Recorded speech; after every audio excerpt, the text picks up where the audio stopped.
आरचं जे बौद्धविहार बांधलं आपण, त्यामध्ये काही त्रुटी असल्या कारणानं ते आपण ग्रामपंचायतीला हँडओव्हर करू शकलो नाहीये आणि त्याचं उद्घाटन घेऊ शकलो नाहीये.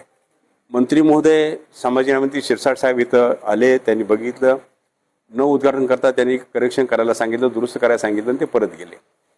अधिकाऱ्यांची बैठक घेत असताना आम्ही सगळ्याच एजन्स्या सगळ्या बोलवलेल्या आहेत, अधिकारी सगळे बोलले आहेत आणि त्यामध्ये ज्याच्या पार्टमध्ये जो डिफॉल्ट आहे ते डिफॉल्ट दुरुस्त करण्यासाठी आज आम्ही बैठका नियोजित केलेली आहे. 14 तारखेपर्यंत 14 ऑक्टोबरपर्यंत आपल्याला हे काम संपवायचं असं आम्ही टार्गेट दिलेलं आहे. जे काम स्कोपमध्ये आहे पण ते व्यवस्थित नाही आहे तर त्या कॉन्ट्रॅक्टनं ते बदली करून करायचं आहे आपल्याला. जे स्कोपच्या बाहेर जे ग्रामस्थांनी काय डिमांड केलं की काय पाहिजे आम्हाला त्याचं इस्टिमेट करून आपल्याला त्याला किती पैसे लागतात ते बघून आपल्याला त्या पद्धतीने आपल्याला करायचं आहे.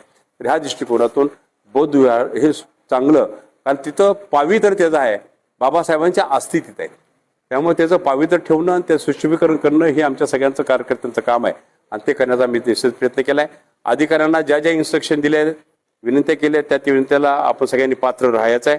एवढं इजी घेऊन चालणार नाही आहे, कारण मंत्र्यांचं लक्ष मंत्री स्वतः मॉनिटर करतायत. तुम्हाला मंत्र्यांचा फोन त्याशी आलता, बरोबर ना, मंत्री स्वतः मॉनिटर करतायत. त्यामध्ये कुठेही आपण कमी पडू नका, व्यवस्थित हे बौद्ध विहार बांधण्यासाठी आपण सहकार्य करा, एवढीच माझी विनंती. धन्यवाद.